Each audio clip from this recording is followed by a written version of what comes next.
नमस्कार दोस्तों, आज हम बात करेंगे कि क्या हमें निवेश की आवश्यकता क्यों है? क्या इसके बिना भी काम चल सकता है? इन्वेस्टिंग करना ही क्यों है?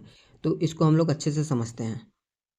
देखिए दोस्तों, मैं यहाँ आपसे कुछ पॉइंट्स में बात करूँगा। आप भी साथ में बताइएगा कि क्या आप मेरे पॉइंट से सहमत हैं? अगर आप सहमत होंगे तभी हम किसी नतीजे पे पहुँचेंगे।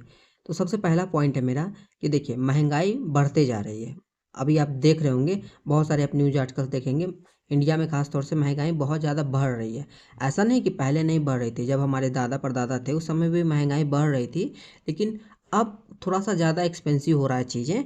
तो अगर आप पूछेंगे कि इससे क्या फ़र्क पड़ेगा? मैं तो मेरे दादा भी महँगाई का मार झेल चुके हैं। उन्होंने भी तो बिना इन्वेस्टिंग किए हमें पाला-पोसा, सबको पढ़ाया-लिखाया। मैं भी ऐसे कर लूँगा, अपने क्यों इन्वेस्टिंग करना है?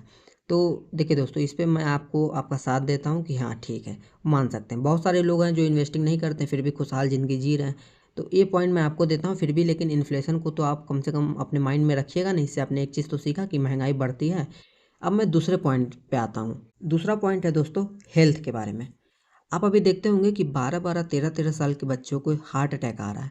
तो क्या आप अभी भी कहेंगे कि हमारे दादा के समय भी ऐसा होता था? नहीं ना दोस्तों, देखिए आपके जो हमारे दादा परदादा थे उस समय हेल्थ ऐसा अच्छा था, खान-पान अच्छा था, पर्यावरण अच्छा था। बट अब वो केस नहीं रहा है। अब 12-12 साल के बच्चों-बच्चियों को भी हार्ट अटैक आ रहा है।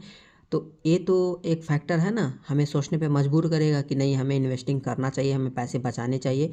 भगवान ना करे कभी ऐसा हो हमारे घर में, लेकिन कभी ऐसा होता है तो हमारे पास कुछ पैसा तो होना चाहिए ना। वो पैसा कहाँ से आएगा? कहीं से माँगना पड़ेगा। उससे अच्छा है ना कि हम कम से कम कुछ एक इन्वेस्टमेंट कर लें। इन्वेस्टमेंट के बारे में बात करेंगे हम लोग, कहाँ क्या कर सकते हैं।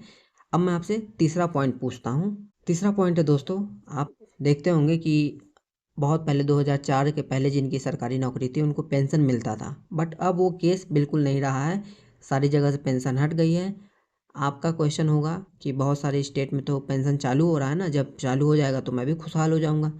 मैं आपसे पूछता हूँ, अगर वो चालू नहीं हुआ, मान लीजिए जहाँ भी है वहाँ से भी पेंशन हट गया, तब आप क्या करेंगे? तो इस गंभीरता को तो आप समझ रहे हैं कि मैं क्या कहना चाह रहा हूँ। कि पहले तो पेंशन बहुत मिलती थी, इतनी मिलती थी कि जब पेंशन आता था तो पूरा घर खुश हो जाता था, क्योंकि पेंशन का स्ट्रक्चर अलग था। अब जो एनपीएस चल रहा है उसका स्ट्रक्चर बिल्कुल अलग है। उसमें उतना ज़्यादा पेंशन का पैसा नहीं है जितना पहले मिल रहा था। तो ये भी एक पॉइंट है कि हमें इन्वेस्टमेंट करना चाहिए। तो देखिए दोस्तों, मैंने आपसे 3 पॉइंट में बात किया, यही 3 मेन पॉइंट है क्यों हमें इन्वेस्टमेंट करना चाहिए।